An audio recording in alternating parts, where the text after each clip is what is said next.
All right, good afternoon, everybody. Blessings on your life. It's another day that the Lord has made. We're going to rejoice and be glad in it.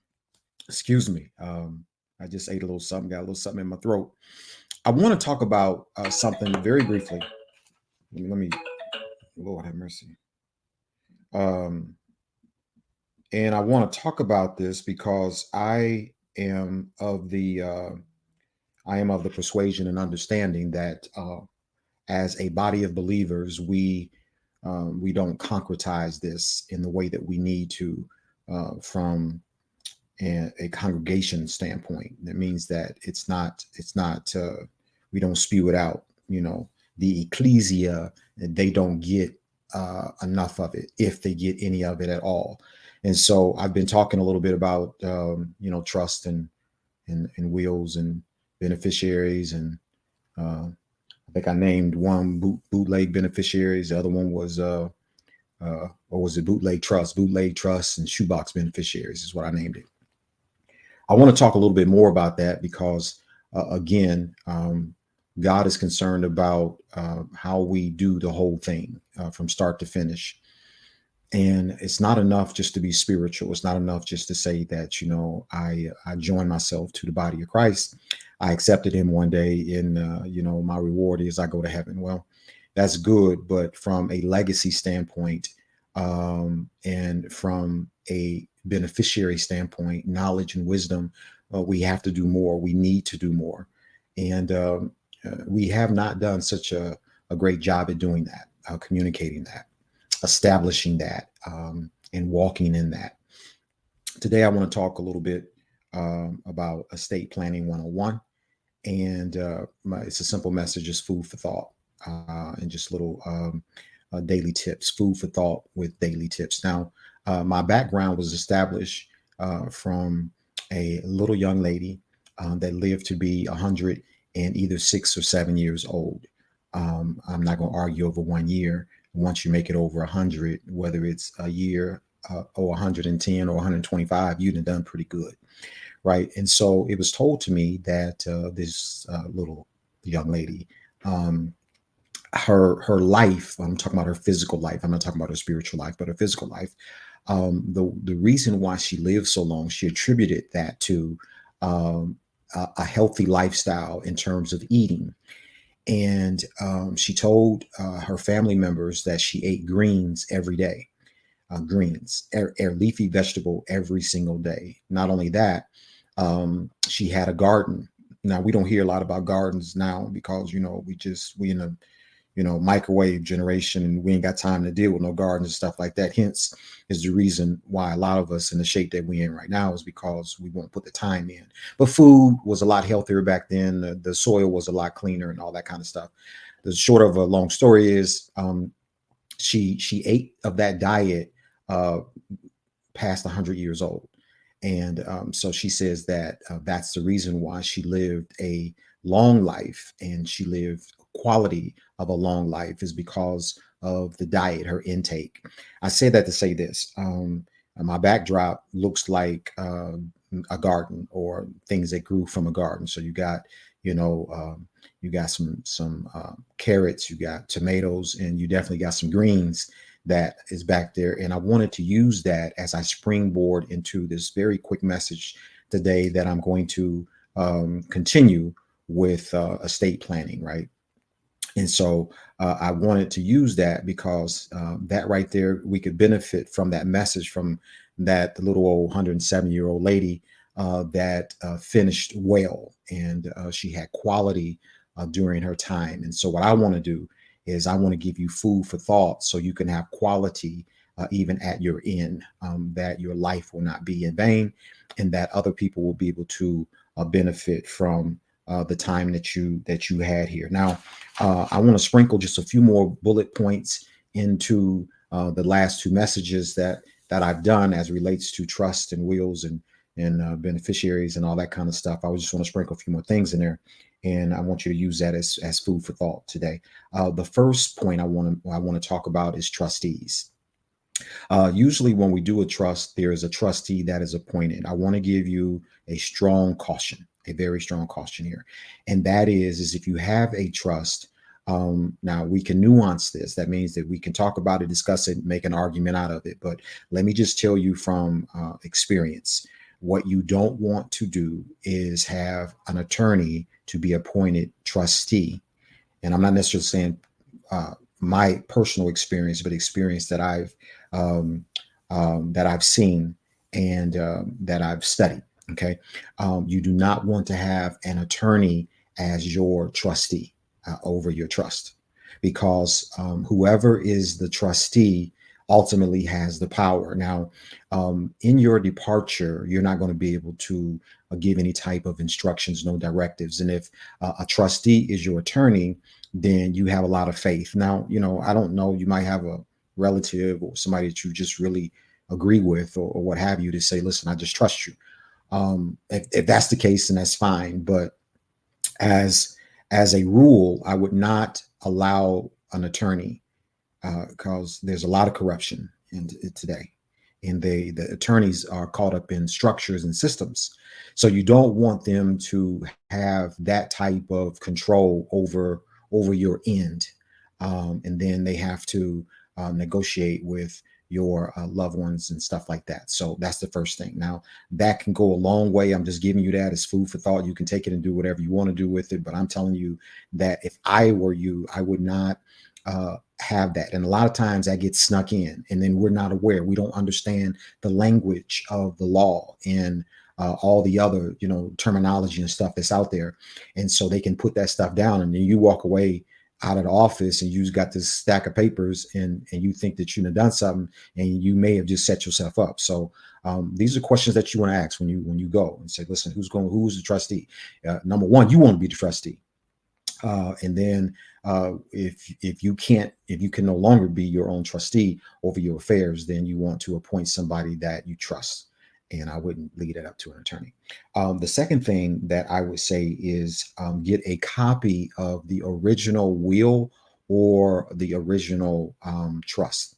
You establish an original copy right up front, that I want the original. That means that what you put wet ink on, what you sign, you get, not a copy of it. Okay. And you will understand that will benefit you as you go along. You may not understand it now. I don't have time in this short live to tell you all the repercussions that can come up from you having a copied trust or a copied will. Now, many instances it may not hurt, but you just want to protect yourself all the way around. And it'll be to your sanity, and you'll feel better about it if you just know that you have original copy. Okay, so that is my first bullet as it relates to trustees in a trust. Okay, the next one is beneficiaries. I talked about beneficiaries, and I talked about it in kind of a light way. I made light of it as in my message. I talked about shoebox beneficiaries. I only said that to make a point, to establish a point, meaning that we benefit out of a shoebox for the most part.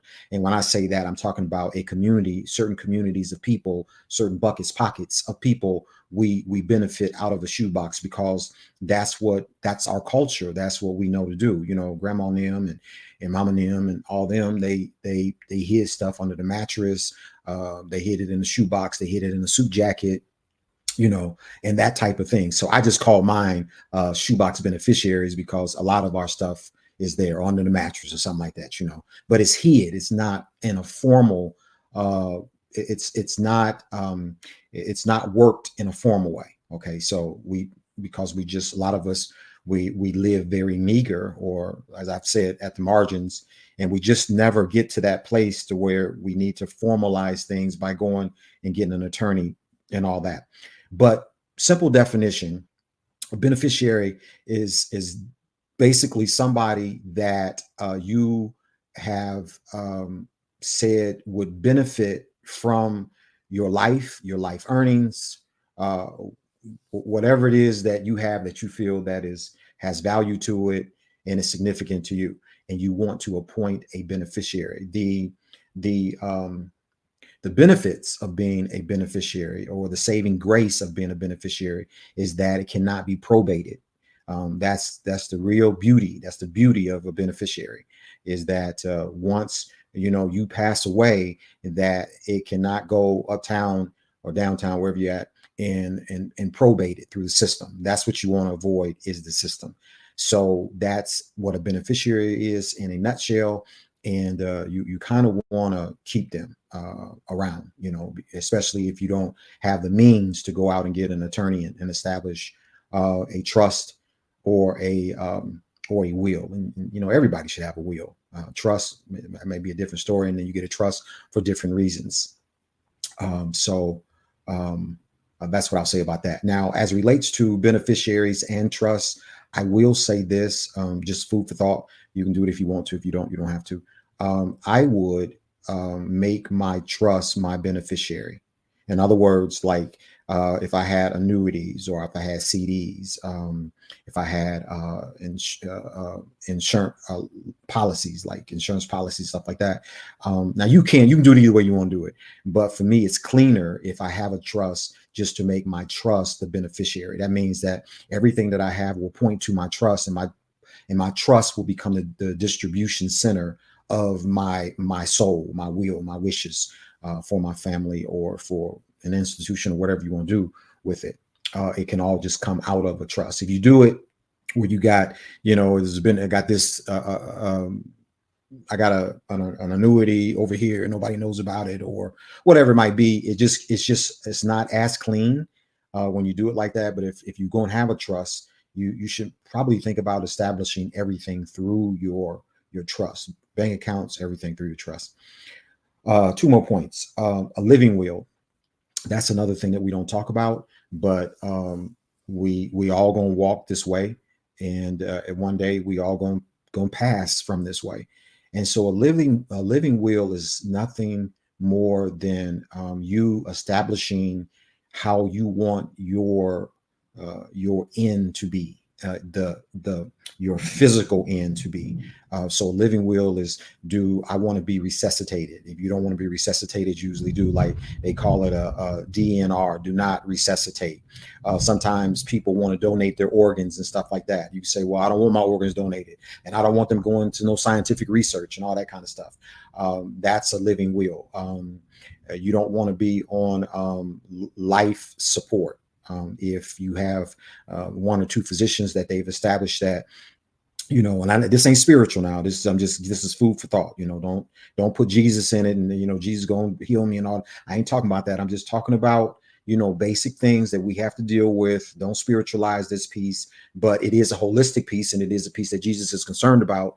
But so you need to understand that part. And everybody, they ready to go home. It's a scary thing to think about. And it's a scary thing to write out. They have instruments, legal instruments that has all that language on there. But that needs to be in front of you, and other people need to know while you are in your right mind, and what you would want at the apex of your life. Because when your baseline changes, and then you get emotions in it, when you get your kids in it, and you get other people, loved ones in it, your wife in it, your husband in it, all that kind of stuff, they ain't getting ready to do what you want them to do, because they, I just love him. I loved it to him so much. I can't do that. I can't pull the plug. I can't, like some folks, my mom had a feeding tube. And after a few years of that, what we concluded was that wasn't the best thing. But especially black folks don't we do things a little bit different. We really emotional. So because I've seen a lot, now at I'm a little older, there's certain things now that I look and I say, that's just something that I don't want to deal with. So you need to look at that. And I know maybe somebody 30 years old, they would listen to me and say, well, he talking about something, and I ain't got to worry about that. Maybe not. But for others that are maybe a little bit older, this is right in front of you now. You looking backwards on life, not forward on life. So you want to, as a living will, say, I don't want to be hooked up to some type of mechanical apparatuses that's going to keep me or support my life in some way, form, or fashion. So that's what a living will is, and it's more and more. I mean, you talk to your family, talk to your doctor and or whatever, but just keep that in front of you. I just wanted to bring that out just so you can have it as a thought, as food for thought. Okay. The last point I'll make is a health power of attorney. I kind of feel like that man that I see he come up on my feed on Facebook or whatever it is, YouTube. I don't know. He comes up all the time, but it's his brother, right? He comes up and he says, "Why don't you, yes, you own commercial property?"